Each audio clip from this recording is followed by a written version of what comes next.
अब तो स्थिति यहाँ पर आ गई है कि सीजेआई साहब के साथ उत्पीड़न हो रहा है जाति के आधार पर। आईपीएस जो है, जो कि एडीजीपी रैंक के हैं, इतनी बड़ी रैंक है, उनके साथ उत्पीड़न हो रहा है।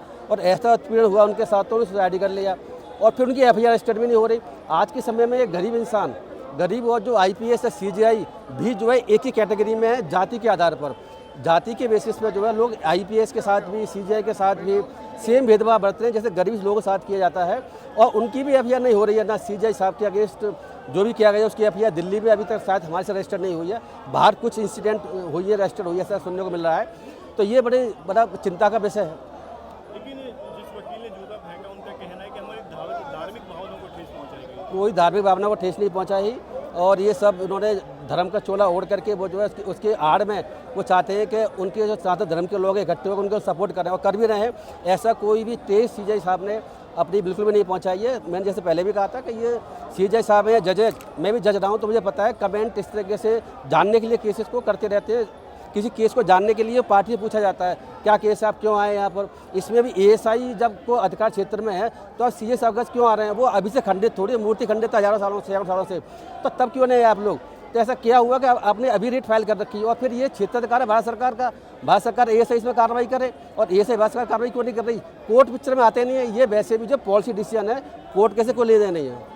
सीजेआई साहब ने उनको माफ कर दिया है, आप जज रहे हैं, आपका क्या कहना, क्या प्रोसेस बनता है सजा के? देखो, सीजेआई साहब का ये बड़प्पन ने माफ़ किया, लेकिन हमारे हिसाब से ऐसा नहीं होना चाहिए था। पहले भी इंसिडेंट हुई है इस तरह की जूता लगाने की, तो उसमें किसी भी जजों ने माफ़ नहीं किया और उनको 3-3, 4-4, 6-6 महीने की सज़ा सुनाई गई है। इसमें माफ़ करने की आवश्यकता नहीं थी। मुझे लगता है सीजेआई साहब थोड़ा किसी वजह से पीछे हट गए। तो सजा कैसे होगी इस वाले मामले में? नहीं, सजा तो होने की संभावना है क्योंकि और जगह भी एफआईआर हुई है। ऐसा नहीं है, यही एफआईआर कहीं भी हो सकती है। तो एफआईआर और जगह हुई है। 0 एफआईआर कर्नाटक में हुई है, जो जानकारी में ये है। वहाँ से एफआईआर ट्रांसफर हो जाएगी दिल्ली के और यहाँ पर जो भी पुलिस करेगी आगे कार्रवाई करेगी। और कोर्ट खुद भी स्वीट कर सकती। कोर्ट से सीजेआई से ऊपर देश में कोई भी नहीं है। पुलिस तो कुछ भी नहीं उसके सामने, पुलिस कुछ नहीं। आप देखिए सारी कोर्ट है उसके सामने, सबसे ऊपर पायदान पर सब टॉपर बैठे हुए सीजेआई साहब। वो चाहते तो तभी उसे जेल भेज सकते थे, तो कंटेम्प्ट कोर्ट में जेल भेज सकते थे। कुछ ना कुछ शक ही नहीं है कि उन्होंने नहीं किया, वो अलग बात है। अभी भी कार्रवाई होने की संभावना है क्योंकि अलग राज्यों में भी एफआईआर हो रही है।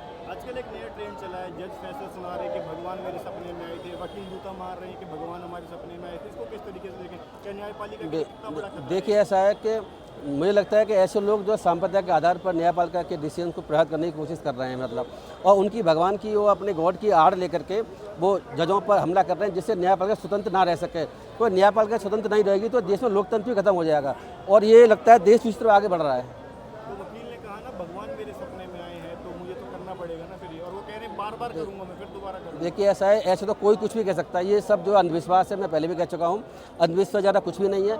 कोई भगवान किसी के सपने में नहीं आते, ना ऐसा कुछ होता है। ये सपने में आने वाली कहानी लंबे 1000 सालों से कुछ लोगों ने कर रखी है, जिसके बेसिस पर लोगों का शोषण करते हैं और किसी के साथ जाति करने, मारने के लिए जस्टिफिकेशन ढूंढ लेते हैं। इसमें ऐसे